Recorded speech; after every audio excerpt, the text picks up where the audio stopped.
ቸበለው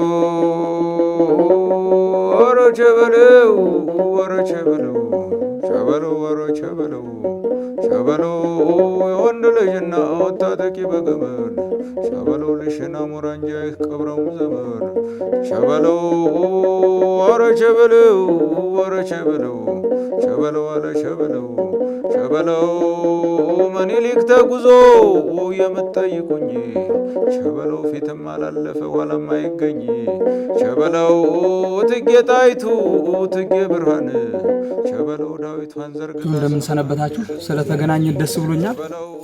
አበበ ሙላቱ ነኝ። ከዛ በመቀጠል ደግሞ የአማራ ፋኖ ብሔራዊ ንቅናቄ ሸዋ ጠቅላይ ግዛት አሳምነው እዝ ፍትህ ኃላፊ አርበኛ ፈለቀ ሙላቱ እዚህ ተገኝቷል። ተከበራችሁ እዚህ የአሰለሌ ቀለበት ወንበር ህዝቦች የዚህ ትግል የጀርባ አጥንት ህዝብ ምን ጊዜውንም የዚህ ትግል ትልቁ መሰረት ነው። ህዝብ ትግሉ ወደፊት እንዲሻገር እንዲራመድ መሰላል ሆኖ የሚያገለግለው ህዝቡ ነው። ከህዝቡ በላይ ደግሞ ህዝቡን ያገለግላሉ ብለን በጎበዝ አለቃም ይሁን በምንም የመረጥናቸው አመራሮች ህዝቡንና ትግሉን ህዝቡንና ሰራዊቱን አገናኝ ኤጀንሲ ወይም አገናኝ ድልድይ ናቸው። ድልድይነታቸው በቀና አመለካከት፣ በትሁት ስራቸው፣ በትሁት ስነ ምግባራቸው፣ ተልእኮ በመቀበላቸው ነው ድልድይነታቸው። ስለዚህ ለተሻለች የሀገር ግንባታ፣ ለተሻለ ጥንካሬያችን፣ ለተሻለ የትግላችን ማሸነፍ የኛ መሰባሰብ ትልቅ ሚስጥር ስላለው ትልቅ ዋጋም ስላለው በዚህ ልክ ተሰባስበን መነጋገራችንን እንዳትጠሉት ለማለት ያክል ነው። እኔ ይዤላችሁ የመጣሁት በዋናነት የትግሉ ገፊ ምክንያት ምንድነው፣ አሁን ላይ ትግሉ ምን ደረጃ ላይ ደርሷል የሚለውን በደንብ አድርገን እናወራለን። ስለ ጠንካራ መዋቅርና ተቋም ግንባታ ጋር ተያይዞ እሱ እውነተኛና ዘላቂ የሆነች ሰላምን ለማምጣት በከፍተኛ ሁኔታ እየታገልን ያለንበት ሁኔታ ነው ያለ። ለዚህም ትልቁ ማሳያ ሙሉ አማራ ክልል ላይ ብቻ ሳይሆን ከአማራ ክልል ውጭም የፋኖ መዋቅርን በመመስረት በርካታ የፋኖ ኃይል የዚህ ዘመን የፖለቲካዊ ትጥቅ ትግል እያደረገ ያለ መሆኑን ሁላችንም እንድንገነዘብ ነው። ፖለቲካዊ ትጥቅ ትግል እያደረገ ነው በያለበት። ይህንን ወንበዴ የሆነ ስርዓት ወይም ይህንን ሽፍታ የሆነ ስርዓት እኛን ጽንፈኛ ነው የሚለን አይደል? እሱ ደግሞ ሀገር አፍራሽ ተላላኪ ዳግማዊ ጣሊያን። ብልጽግና ማለት ዳግማዊ ጣሊያን በጣሊያን የኢትዮጵያ ወረራ የግዛት ማስፋፋት በሚያደርጉበት ዘመን የነበረው ጭፍጨፋ፣ የነበረው ግድያ፣ የነበረው ማፈናቀል፣ የነበረው ኢትዮጵያኖች ተኮር ግድያ ዛሬም አለ። ለዚህ መኖሩ ትልቁ ማሳያ በምድር ከባባድ መሳሪያ ቅንቡላ ተጠቅመው ህዝቡ አላልቅ ሲላቸው ድጋሚ ባየር መጥቷል። በድሮን ያልተመታ ሀብት ንብረት አለ እንዴ? ያልተመታ ንጹሃን አለ እንዴ? እሺ እንደው መከራ ታይቶ የተሰራው የህዝብ መገልገያ ተቋም ተብሎ የመሰብሰቢያ አዳራሽ፣ የግብርና ተቋማቶች፣ ጤና ጣቢያ እነዚህ በድሮን አልተጨፈጨፉም? አልወደሙ? ህዝብ ላቡን ጠብ አድርጎ እንጨት አግዞ ድንጋይ ተሸክሞ ሲሚንቶ ተሸክሞ አርማታ አብክቶ የሰራውን መሰብሰቢያ አዳራሽ አላወደመው? አውድሞታል አይደል? ታዲያ ይሄ ብልጽግና አሉት። ብልጽግና እኮ ጥሩ ስም ነበረ ስሙ። ግን ደግሞ ስምና ምግባሩ የተለያየበት አገዛዝ ወንበዴ ስርዓት ነው። ስምና ምግባሩ የተለያየ በፍጹም ማለት ነው የማይገናኝ። ግልጽ ነው አይደል? ከዚህ እንኳን መረዳት ይቻላል። ለዛም ነው ዳግማዊ ጣሊያን በኢትዮጵያ ምድር ላይ ቤተ መንግስት ቁጭ ብሎ ሀገሪቱን እያተራመሰ ሀገሪቱን ወደ ፍርስራሽነት እየለወጣት ያለ አገዛዝ ስለሆነ ቀጥታ የፖለቲካዊ ትጥቅ ትግል ወጥተናል። ግልጽ ነው አይደል? ሙሉ አማራ ክልል ቀርቶ ኦሮሚያ ክልል ላይ እንቅስቃሴ እያደረግን ነው። በወለጋ ስንት ኮረኔሎች ነው ሰሞኑን የደመሰስን? አማራ ፋኖ ብሔራዊ ንቅናቄው ወለጋ ቢዛሞ አንሻ ሰይድ እዝ የአገዛዙን ወይም የዚህን የወንበዴ ስርዓት ጥምር ጦር የሚመሩ ወታደራዊ መኮንኖችን ጭምር ከበርካታ እግረኛ ሰራዊቱ ጋር ደምስሰንበታል። ወታደራዊ መኮንኖችንም ደምስሰናል። የሎጂስቲክና ፋይናንስ ማዕከላቸውን ማርከናል። በጣም በርካታ የነፍስ ወከፍ መሳሪያ ማርከናል። የዚህን ዳግማዊ ጣሊያን የሆነ ሀገሪቱ እንድትፈርስ ወደ ፍርስራሽነት እየቀየራት ያለውን አገዛዝ እስከ መጨረሻው ድረስ ተፋልመኑ ከዚህ ከያዘው ወንበር ላይ ንቅል አድርገን ጥለኑ ኢትዮጵያን በወርዷ በስፋቷ ልክ ሲያስተዳድሯት የነበሩትን የአባቶቻችንን የአመራር ዘይቤ እንተክለዋለን። ያኔ ኢትዮጵያም እንደ ኢትዮጵያ እፎይ ትላለች። በህዝቡ ላይ ሐረር የሚጥል በህዝቡ ላይ ድሮን የሚያዘምት ከአባቶቻችንና ከእናቶቻችን መቀነት የተወሰደውን ግብር በዛ ግብር የተሸመተ ድሮን ማህበረሰባችን ላይ እያዘነበው ያለበት ሁኔታ እንዳለ ማወቅ መቻል አለብን። ግልጽ ነው አይደል? ህዝብ የሚጠላ የድርጅት አመራር አለ እንዴ? የለም። መሰረታችን ምን ሆነና? አሻጋሪያችን ምን ሆነና? የምንታገለው ለማን ሆነና? የምንታገለው እኮ ለህዝብ ነው።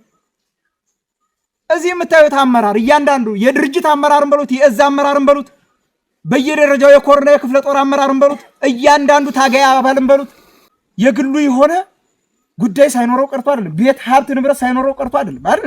አይደል እኮ ሀብት ንብረታችንን ጥለን እኮ ነው የወጣነው። ሀብት ንብረታችንን ጥለን ስንወጣ ግን ሀገር እንደ ሀገር ቀድማ መቆም ስላለባት ነው። ፍርስራሽ ሀገር ላይ የቆሙ እነ የማንን ማየት እንችላለን። ሌሎች በጣም በርካታ ሀገራቶችን ፍርስራሽ ሀገር ላይ የሚኖሩ ማየት እንችላለን። በጣም በርካታ መንግስት ብለው ባስቀመጡት አካል በመጣባቸው አደጋ የመፈራረስ አደጋ ተጋርጦባቸው እዛ ፍርስራሽ የሆነችው ሀገሪቱ ላይ ትምህርት አልባ ወጣቱ የሚወለደው ትውልድ ትምህርት እንዳይማር ሁልጊዜ ጦርነት የሆነባቸው ሀገራቶች አሉ። በተመሳሳይ ኢትዮጵያም ላይ በዚህ 7 8 9 10 ዓመታቶች ውስጥ ይሄ አሸባሪ የሆነ የብልጽግና አገዛዝ ሀገሪቱን ወንበሩን ከተረከበ ጊዜ አንስቶ የሀገሪቱ ሁኔታ አሳሳቢ ደረጃ ላይ ስለደረሰ ብቻ ሁላችንም ከዚህ በፊት 2007 2008 2009 2010 እና 11 እነዚህን ዓመታቶች በተለያዩ ከተሞች እስከ ፌዴራል መንግስቱ ድረስ ወረዳ ላይ ዞን ላይ በሰላማዊ መንገድ ጥያቄዎችን በተደጋጋሚ ስንጠይቅ ምላሽ የሚሰጠን አንድም የዞን ይሁን የወረዳ እንዲሁም የፌዴራል አመራር ባለመኖሩ ምክንያት ይልቁንም ጥያቄያችን በአግባቡ ከመመለሱ ይልቅ አጸፋዊ ምላሹ ድብደባ፣ ስቃይ፣ መገደል፣ መታፈን ነው የሆነበት። ስለዚህ ይሄ አገዛዝ በሰላማዊ መንገድ የምንጠይቃቸውን ተደጋጋሚ ጥያቄዎች በአግባቡ እንደ ሰው አክብሮ የህልውና አደጋ ተጋርጦብናል። በህይወት የመኖርና ያለመኖር አደጋ ላይ የቆምን ሰዎች ነን። በህይወት የመኖርና ያለመኖር አደጋ ያንጃበበብን ማህበረሰቦች ነን። እባካችሁ አትግደሉን፣ አታፈናቅሉን። በተለያዩ ቦታዎች ላይ ያሉ ግድያዎች፣ በተለያዩ ቦታዎች ላይ ያሉ ማንነት ተኮር የሀብት ንብረት ውድመቶች፣ ሃይማኖት ተኮር ጥቃቶች በዚህ ስርዓትና ህገ መንግስቱን ተገን በማድረግ የሚደረጉ የዚህ ስርዓት አፈናዎች ናቸው። እባካችሁ እነዚህን ነገር አስቁሙልናል። ይሄንን አገዛዝ ሰሚ ጆሮ አለ ብለን ወይም ሰሚ አመራር አለ ብለን ነበር የጠየቅነው። አልሆነም። ያን ጥያቄ ጆሮ ዳባ ልበስ ብሎ አገዛዙ ወደ ውንብድና ሲያመራ ሀገሪቱን በውንብድና የትርምስ ሀገር ካደረጋ ሰነባብቷል። ሀገሪቱ የምትጸናው አንድም በፋኖ ነው ይታወቃል። ሀገሪቱ ሀገር እንድትሆን ሀገረ መንግስት መስርተው አባቶቻችን እኛ የአባቶቻችን ልጆች ነን ስንል ዝም ብለን አይደለም። የአባቶቻችን ልጆች ነን ብለን ስንመካ ዝም ብለን አይደለም። አባቶቻችን ንጥር ያሉ ሀገረ መንግስት መስርቶ ሀገርን አጽንቶ ለዓለም አቀፍ ማህበረሰብም ተጽዕኖ ፈጣሪነትን በአፍሪካ አምባገነን የሆነውን አካል ገርስሰው ጣሊያንን አሽመድምደው በዓለም አደባባይ ደረታችንን ነፍተን እንድንሄድ ያደረጉ አባቶቻችን ያቆዩአትን ሀገር ወደ ትርምስ ሲዳርጓት አይ እንዲህ አሻፈረኝ ብለን ወደ ትጥቅ ትግል አፈሙዝ ወደዚህ ስርዓት ያዞር ነው በዋናነት ቤተ መንግስት ላይ ቁጭ ብሎ ሀገር እያፈረሰ በእምነትም ይሁን በማንነት ሁለቱንም እምነቶች በተለይ በዚህ ዘመን በዚህ የወንበዴው ብልጽግና ዘመን የወንበዴው ብልጽግና ያገዛዝ ዘመን ጥቃት የደረሰባቸው በዋናነት የአማራ ህዝብ ሲሆን በቀጣይነት የኢትዮጵያ ኦርቶዶክስ ቤተክርስቲያን ሲቀጥል የኢትዮጵያ እስልምና እምነት ተከታይ መስጊድ የእስልምና እምነት ተከታይ አባቶች ወልዮች የኢትዮጵያ ኦርቶዶክስ ቤተክርስቲያን ላይ እንደምታውቁት ሲኖዶሱን ክፍልፍል በታሪክ ታይቶ የማይታወቅ ሲኖዶሱን ብትንትን አድርገው እንደ ቅርጫ በሬ አድርገው አንድ እሱ ነው። ሌላኛው የአማራ ህዝብ በሄደበት ሀብት ንብረት ባፈራበት ሁሉ የቆመበት መሬት እንዲከዳው የጎሪጥ እንዲታይ እንዲሞት እስካሁን ያልኳችሁ ትልቁ ገፊ ምክንያት። ስለዚህ የአማራ ፋኖ ብሔራዊ ንቅናቄ ትግል አሁን ከፍ ብሏል። ይሄ ትግል ዝም ብሎ እንደ ብልጽግና ሽባ የሆነ የትግል ምህዳር አይደለም። እንደ ብልጽግና ህዝብ ጨፍጫፊ የሆነ የትግል ምህዳር አይደለም። የፋኖ ትግል እንደ ብልጽግና እኔን ያልተቀበለ ማህበረሰብ መጨፍጨፍ አለበት ከሚሉ የአሸባሪው የብልጽግናው ስርዓት የጦር መኮንኖች እንደሚፎክሩት አይደለም። የፋኖ ትግል ለማህበረሰብ የሚያስብ ህዝባችን ለሚገለገልበት የህዝብ መገልገያ ተቋም የሚያስብ ለትምህርት ቤቶችና ለተማሪዎች የሚያስብ ለሃይማኖት ተቋማት ጭምር የሚያስብ እያንዳንዳቸው የህዝብ መገልገያ ተቋማቶች ስራቸውን እንዲቀጥሉ፣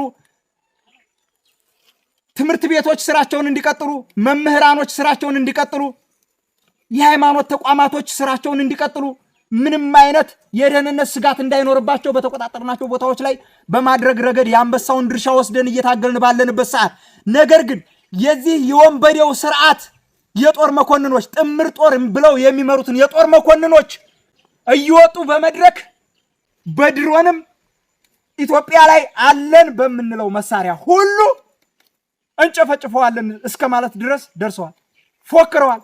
ይሄንን ከብርሃኑ ጁላ ጀምሮ ከኢታማዦር ሹሙ ብርሃኑ ጁላ ጀምሮ ወደታች በየደረጃው ያሉ የጦር መኮንኖች ፉከራቸውን ፎክረው ያደረጉት ነው። እንደዚህ እየፎከሩ የሃይማኖት ተቋማትን አረጋውያንን ህፃናትን ገና ጧሪ ቀባሪ የሌላቸው አረጋውያን የልጅ ልጄ ይጦረኛል ብለው ያሰቡት ህፃናት እጁ ሽባ የሆነ የለም፣ አካለ ጎደሎ የሆነ የለም። በዛ ልክ የሚፎክር ያገዛዙ ወንበር አስጠባቂ የጦር መኮንኖች አሉ። እኛ የወጣነው ለህዝብ ነው። የህዝብ ጥቅም ሲጓደል፣ ፍትህ ሲጓደል ማየት አንፈልግም። ፍትህ የሚያጓድል ማንኛውም አካል ላይ እርምጃችን የከፋ ነው የሚሆነው። ከዚህም በፊት እርምጃችን በዛ ልክ ነው የቀጠለው። ግልጽ ነው አይደል? ሁላችንም ነቅተን የምንታገልበት ትግሉን በንስር አይን እያየን ታጋይ ወንድሞቻችንን እየደገፍን የኋላ ደጀን ሆነን ትግሉን ልንታገለው እንደሚገባ ዛሬ የሚገለጥላችሁ ትልቅ ሚስጥር አለ። እስኪ ህዝባችን የተጋረጠበትን አደጋ በወጉ በልኩ እንነጋገርበትና እውነቱን እንወቅ። እውነቱ የት ነው ያለው? እና ይሄ የፋኖ ትግል ንቅናቄው በኢትዮጵያ ፖለቲካዊና ወታደራዊ ምህዳር ውስጥ ትልቅ ስፍራ ያለው ሆኖ በአፍሪካም ተጽዕኖ ፈጣሪ የሆነ ኃይል ተፈጥሯል። የፋኖ ኃይል በምስራቅ አፍሪካ ላይ አለ ከሚባል ጠንካራ አደረጃጀት ያለው ወጥ መዋቅር ያለው የአማራ ፋኖ ብሔራዊ ንቅናቄ የአማራ ህዝብ ትግል እንድታውቁት ማለት ነው።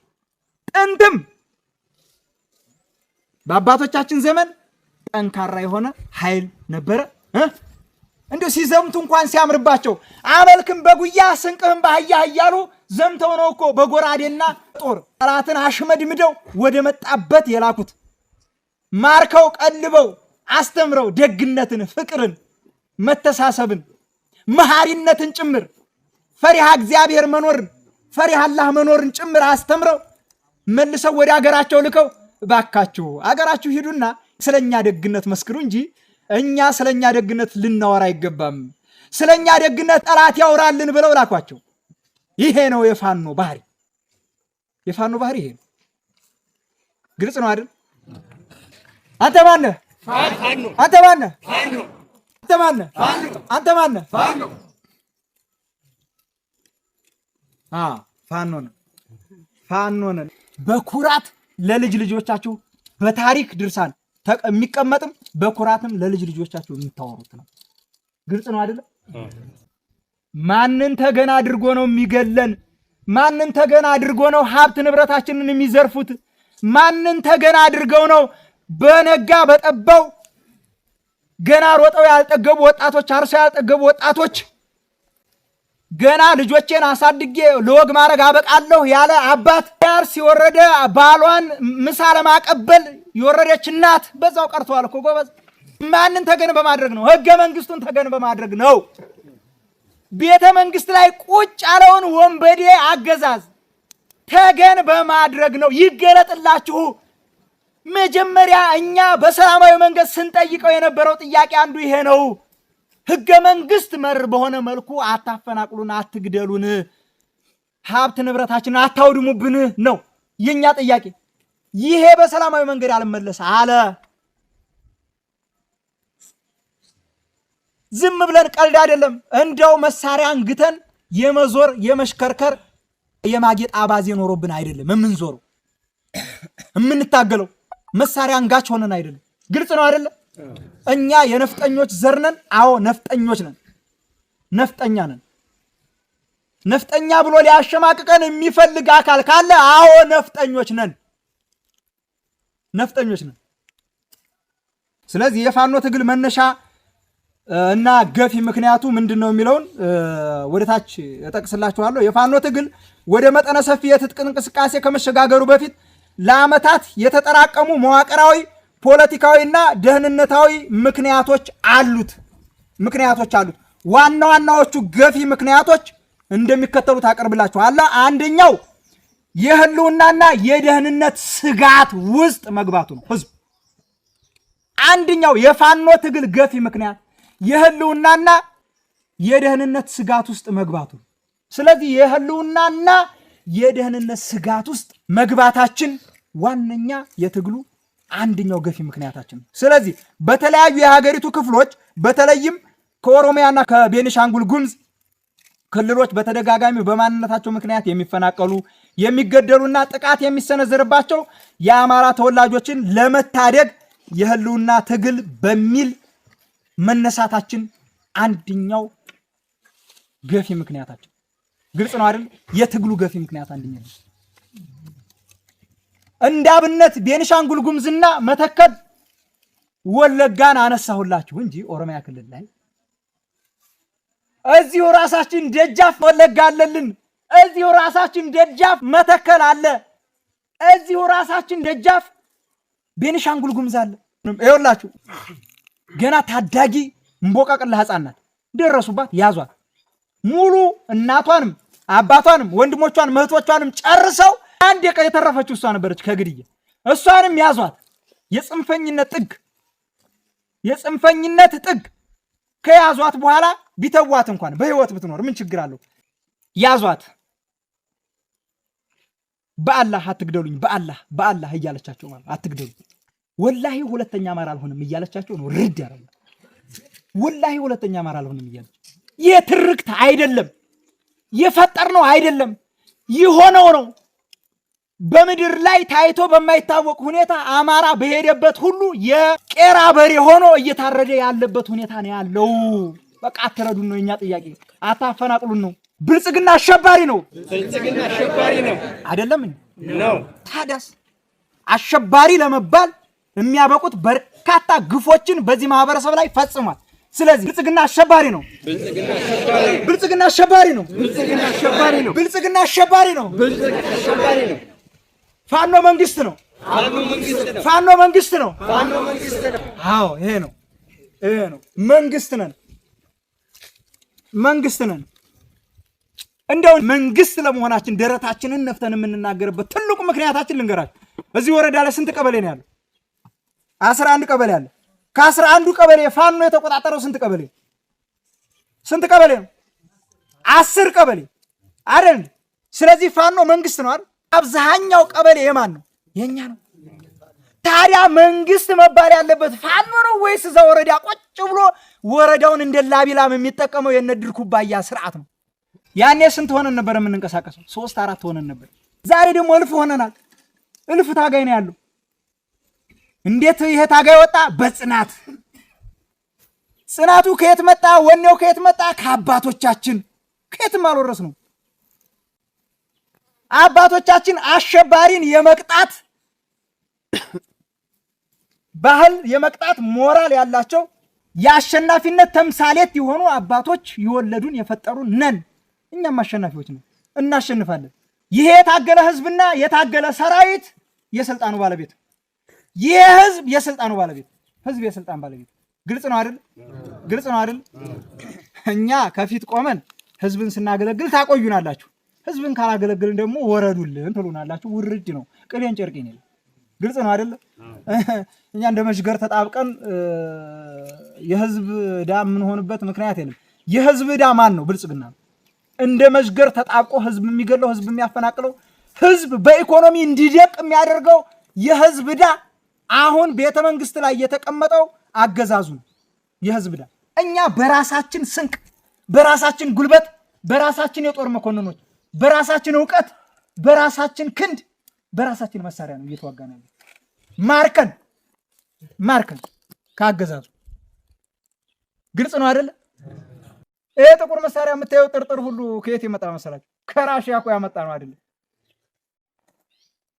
ብልጽግናን የአማራን ማህበረሰብ ጨፍጭፍልኝ ብለው የሰጡት እነ ቱርክ የአማራን ህዝብ ጨፍጭፍልኝ ብለው የሰጡትን መሳሪያ ይዞ ይመጣል። የብርሃኑ ጁላ ይሄ እንደ ግሪሳ ግርር የሚላለ ምንም እንትን የሌለው ማለት ነው። ይዞት ይመጣል፣ ያስረክበናል። ወደፊት ሙሉ አማራ ክልል ላይ ያለው ሙሉ በሙሉ አይወጣም፣ ከአማራ ክልል አይወጣም። ይህ ህዝባችን ጥቁር ክላሽ ይታጠቃል። በግልጽ የምነግራችሁ ማለት ነው። እያንዳንዱ የአማራ ወጣት ጦረኛ መሆን መቻል አለበት። እያንዳንዱ የአማራ ወጣት ይታጠቃል። ይሄንን ወቁ፣ ይሄንን ወቁ። ተግባብተናል። ሌላው ይኸውላችሁ አንደኛውና ዋነኛው ወደ ትጥቅ ትግል ያስገባን ገፊ ምክንያት የክልሉ ልዩ ኃይል መፍረስ ውሳኔ፣ የክልሉ ልዩ ኃይል መፍረስ ውሳኔ ከተወሰነ ጊዜ ጀምሮ የአማራ ህዝብ ትልቅ አደጋ ላይ እንደሆነ የተረዳነውና ያንን አደጋ የተጋረጠበትን ማህበረሰብ በአስቸኳይ ተደራጅተን የትጥቅ ትግል ካልጀመርንና ሰራዊት ካላደራጀንለት በስተቀር ይበላል ብለን ወሰን። ትልቁ ቅሬታችን የአማራ ልዩ ኃይል መፍረስ ነው። አንድ ማህበረሰብ የታጠቀ ኃይል ያስፈልገዋል። አንድ ማህበረሰብ የተደራጀ የነቃ በወታደራዊ ሳይንስ የሰለጠነ የተማረ ለማህበረሰብ የሚያስብ ባህሉን፣ እሴቱን፣ ወጉን የዋጀ ሰራዊት ያስፈልገዋል። አማራ ሰራዊት አልባ አድርጎ ወታደር አልባ አድርጎ የሚጠብቅ ጠባቂ አልባ አድርጎ የአማራን ህዝብ እንደፈለገ የመበተንና የማፍረስ እቅድ ስለነበረው መጀመሪያ የክልል ልዩ ኃይሎች ይፍረሱ የሚል አጀንዳ አውርዶ መጀመሪያ ተግባራዊ ያደረገው ይሄው መከረኛ የአማራ ህዝብ ላይ ነው። መጀመሪያ ይሄንን ያደረገው ግልጽ ነው አይደለ? ከዛ በኋላ ልዩ ኃይሉ ከፈረሰ በኋላ ራሱን ልዩ ኃይሉን እየጠበቁ መንገድ ላይ ቦርከና አልገደሉትም። ጭፍጭፍ ነው ያደረጉት። መንግስት መር በሆነ አካሄድ ስትራቴጂክ በሆነ መንገድ አጀንዳ ቀርጸው በዛ ልክ በጅምላ ሲጨፈጭፉን ቆሞ መመልከት ሞኝነት ነው። ከዛም ማለፍ ሲል ጀቡሃ ላይ ስንቱ ነው ያለቀው? ጥቁር አስፓልት ላይ መንግስት በዘረጋት ወጥመድ መሰረት አገዛዙ ወይም ህገ መንግስቱን ተገን በማድረግ አገዛዙ በዘረጋት ወጥመድ መሰረት ለምን ካላችሁኝ መንግስታዊ መር የሆነ ጥቃት ሊያደርስ የሚችል አደረጃጀት ስላለ ግልጽ ነው አይደል? ይሄንን ተደራጅተን ካልተከላከልነው በስተቀር ከባድ አደጋ ውስጥ ነው ያለነው። አላችሁ አያችሁ አስነዋሪ የሆነ ምግባር የተሸከመ በዚች ምድር ላይ ምንድነው ብትሉ የብልጽግና ስርዓት አስነዋሪ ምግባር ይዞ ህዝብን እየቀጠለ ህዝብን እያሰቃየ ሀብት ንብረት እያወደመ የሀገሪቱ ህዝቦች በኢኮኖሚ ድቅቅ ያሉ እንዲሆኑ አንገታቸውን አጎንብሰው እንዲኖሩ ጠያቂ የሆነ ትውልድ እንዳይፈጠር ስደተኛ የሆነ ትውልድ እንዲፈጠር እያደረገ ያለው ይሄ ስርዓት ብቻ። ግልጽ ነው አይደል? የምንዋጋው ይሄን ስርዓት ለምን ተረጋግታ ሰላም የሰፈነባት ሀገር ለመመስረት ያቺ ሰላም የሰፈነባት ሀገር ያቺ ህዝብ ለህዝብ ተፋቅሮ የሚኖርባት ያቺ ህዝብ በወደደው ቦታ ሄዶ ሀብት ንብረት አፍርቶ የሚኖርባት ሀገር የለችም ዛሬ። እሷን ሀገር አተናት ነው ወደ ትግል የገባ ነው። ግልጽ ነው አይደል? እሷ ሀገር የለችም። ስለዚህ ትውልዱ የነገ ሀገር ተረካቢ ነው ስንል የምናስረክበው ሀገር በወራሪዎች በእንደነ ብልጽግና አይነት አሸባሪ ስርዓት የተያዘችን ሀገር ነው ወይስ እንተ ታሪክ ያላትን ኢትዮጵያ ከነክብሯ ይዞ የተቀመጠ መንግስት ኖሮ ነው ለትውልድ የሚተላለፍ ታሪክ የሚኖረው? ስለዚህ ለትውልድ የምትተላለፍ ሀገር በኢኮኖሚ የበለጸገች ሀገር ሰላሟ የሰፈነ ሀገር ለትውልድ ለማስተላለፍ እስከ መጨረሻዋ የደም ጠብታችን ድረስ እንታገላለን። የፋኖ ትግል ከኛ አልፎ እንደውም ከአማራም አልፎ ኦሮሚያም ተቀላቅሎታል ውጊያው። ግልጽ ነው አይደል? ከአማራም አልፎ አፋሩም ተቀላቅሎታል። ከአማራም አልፎ ትግራዩም ተቀላቅሎታል። የብልጽግና መገለጫ ሀብት ንብረት ማውደም ነው። የብልጽግና መገለጫ ማፈናቀል ነው። የብልጽግና መገለጫ ህዝብን እያደናገሩ መኖር ነው። የብልጽግና መገለጫ ዝርፊያ ነው። የብልጽግና መገለጫ ህዝብን ኮንፊውዝ እያደረጉ እያደናገሩ እርስ በርስ እያባሉ በስልጣን ላይ መኖር ነው። ሌላ ምንም መገለጫ የለውም። ብልጽግና በምስራቅ አፍሪካ አሸባሪ የሆነ ስርዓት በምስራቅ አፍሪካ ላይ አሸባሪ የሆነ ስርዓት ቢኖር ሁሉንም መተንኮስ። አሁን ኤርትራም ጋር ትንኮሳ እዛም ጸብ ነው። ትግራይም ጋር ትንኮሳ እዛም ጸብ ነው። ሱዳንም ትንኮሳ፣ አማራ ህዝብ ጋር ትንኮሳ። እንዲህ ማንን ሊያስተዳድር ነው? የራሱ ህዝብ ላይ ትንኮሳ እየፈጸመ በዚህ ልክ ከአባይ ማዶ ተሻግረን እርስ በርስ አጋጭተን የምንፈልገውን አድርገን ተመልሰናል እየተባለ የራሱ የሚያስተዳድረው ህዝብ ላይ ያውም ሀገር እንደ ሀገር እንድትጸና ሀገረ መንግስት መስርቶ ያቆየን ማህበረሰብ በዚህ ልክ ማዋረድ ከማን ጋር ነው የሚኖረው? እሺ መንግስት ሊያስብለው የሚችለው ምኑ ላይ ነው? ከዚህ ሁሉ ጸብ ነው። ወለጋ ብትሄዱ ውጊያ ነው። አፋር ብትሄዱ ውጊያ ነው። አማራ ክልል ሙሉ ምድሪቱ ላይ ብትሄዱ ውጊያ ነው። በዚህ ሰዓት ውጊያ ነው። ሸማቂዎች ነበርና አይደል? ከሽምቅ እኮ እየወጣን ነው። አሁን መደበኛ ውጊያ እያደረግን ነው። ከአማራ ክልል ትግሉን እናወጣዋለን። በዚህ ተማመኑ። የፖለቲካ መገለል ስሜት በብልጽግና ፓርቲ መዋቅር ውስጥ የአማራ ህዝብ ተገቢውን ውክልና አላገኘም። እንዲሁም በዋና ከተማዋ አዲስ አበባ ዙሪያ የሚደረጉ የገደብና የማግለል እርምጃዎች የፖለቲካ ቅሬታውን አፋፍመውብን ለዚህ የትጥቅ ትግል ገፊ ምክንያት ሆኖ ቀጥሏል ማለት ነው። የኛው አባቶች ከአራዊት መኖሪያነት ወደ ሰው መኖሪያነት ቀይረው ያንን ከተማ እንኳን በሰላም ሄደን በእግራችን እንኳን እንዳንረገጠው ተደርገን ያንን ከተማ አዲስ አበባ እነዚህ ገፊ ምክንያቶቻችን ናቸው። ምንድነው? ምንም ምክንያት የላቸውም ብሎ የሚያስብ ሞኝ ካለ ያለ ምክንያት ወደ ትጥቅ ትግል አልገባንም። ከዚህ በመቀጠል የትግሉ ሂደትና አሁን ያለበት ሁኔታ የፋኖ እንቅስቃሴ ምን ይመስላል የሚለውን ነው ማስረዳቸው። የትግሉ ሂደትና አሁን ያለበት ሁኔታ የፋኖ እንቅስቃሴ ከሀገር መከላከያ ሰራዊት ጋር ወደ ግልጽ ጦርነት ከገባ በኋላ በርካታ ምዕራፎችን አሳልፎ አሁን ባለው ደረጃ ላይ ደርሷል። አሁን ያለው ደረጃ ሁለት የአማራ ፋኖ አደረጃጀቶች ነበሩ። ሁለት የአማራ ፋኖ ህዝባዊ ድርጅትና የአማራ ፋኖ ብሔራዊ ኃይል የሚል ነበር። ሁለቱ ድርጅቶች ወደ አንድ እንዲመጡ ለበርካታ ጊዜያት መነጋገር አድርገን ጠላቶቻችን ድርጅት መመስረት አይችሉም እያሉ ሲሳለቁብን፣ ጠላቶቻችን የጦር ግንባር የማድረግ አቅም የላቸውም፣ የጦር መኮንን የላቸውም እያሉ ሲሳለቁብን፣ ጠላቶቻችን መዋቅር ዘርግተው በመርህ በህግና ስርዓት በህገ ደንብ በመዋቅር አይመሩም እያሉ ሲሳለቁብን የአማራ ፋኖ ብሔራዊ ንቅናቄ መስርተናል። አይመሰርቱም ሲሉ ሲያሸማቅቁን የነበሩ ሰዎች እንዲያፍሩ አድርገናቸዋል። ግልጽ ነው አይደል? ያንን ድርጅት ማናል ነው? የአማራ ፋኖ ብሔራዊ ንቅናቄ።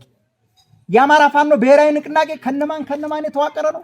የአማራ ፋኖ ምዕራብ አማራ ቀጠና ቴዎድሮስ እዝ አለ፣ በጎጃም ያለው ጎንደር ጠቅላይ ግዛት በላይ ዘለቀ እዝ አለ፣ ወሎ ቤት አማራ ምኒልክ እዝ አለ፣ ሸዋ ጠቅላይ ግዛት አሳምነው እዝ አለ፣ ወለጋ ቢዛሞ አንሻ ሰይድ እዝ አለ።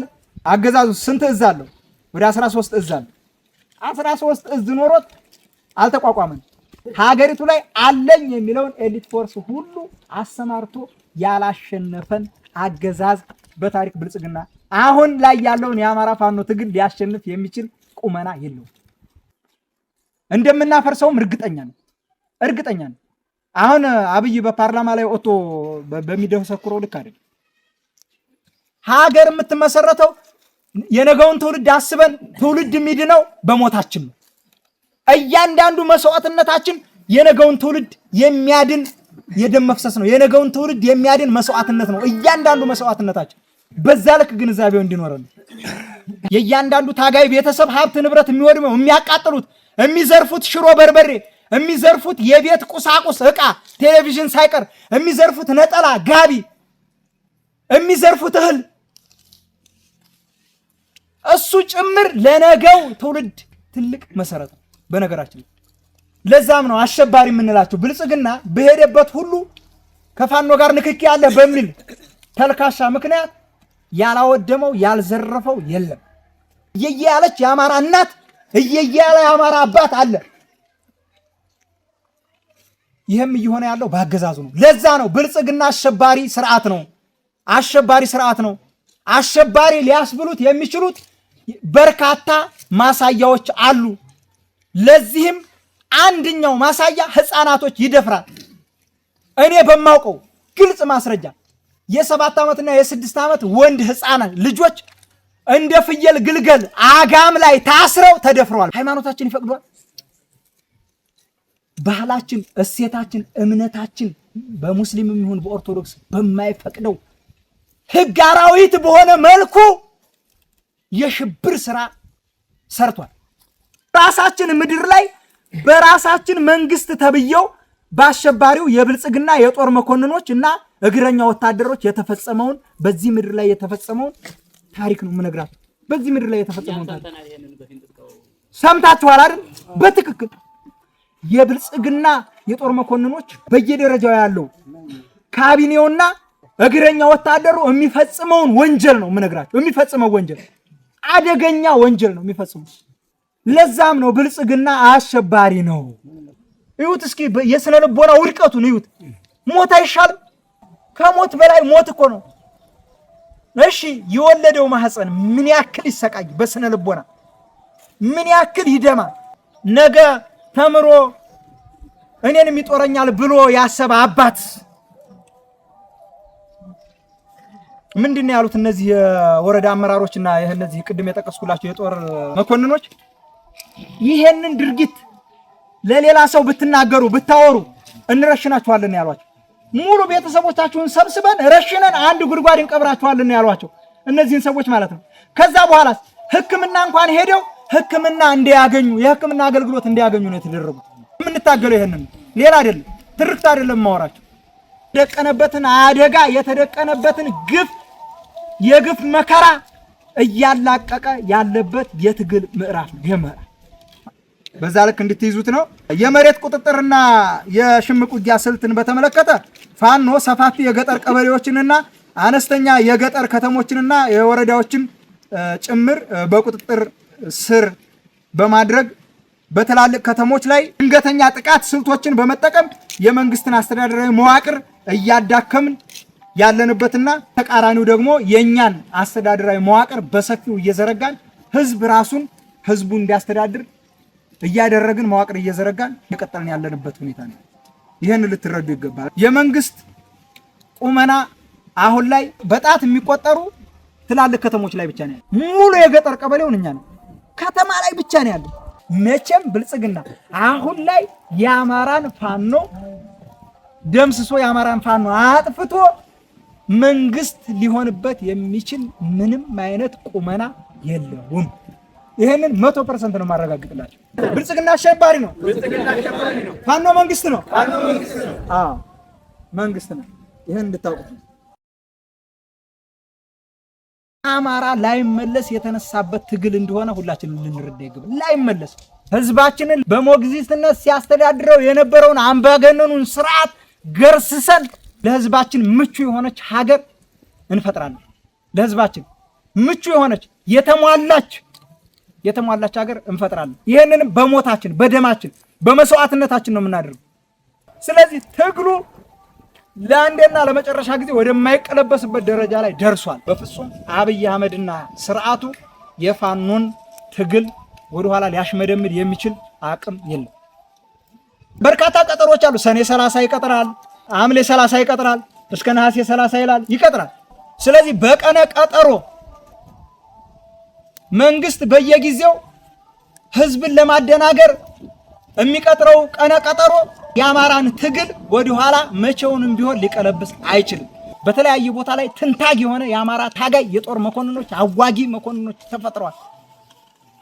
የአማራ ትግል ዝም ብሎ የህፃናት ስብስብ አይደለም።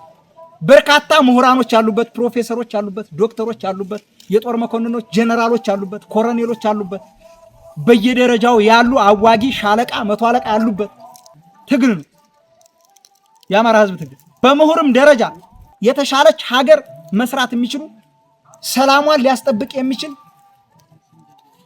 ፖሊሲ ሊቀርጹ የሚችሉ አካላት የተሰበሰበበት ትግል ነው የፋኖ ትግል። ስለዚህ ህዝባችንን ለአንዴና ለመጨረሻ ጊዜ ልናተርፈው በተነሳንበት አግባብ ጠንክረን እዚህ ደርሰናል። አሁን ህዝባችን ራሱን እየተከላከለ ጠላትን ድባቅ እየመታ ያለበት ሁኔታ ነው ያለ። ይህንን አጠናክረን እንቀጥላለን። ቸበለው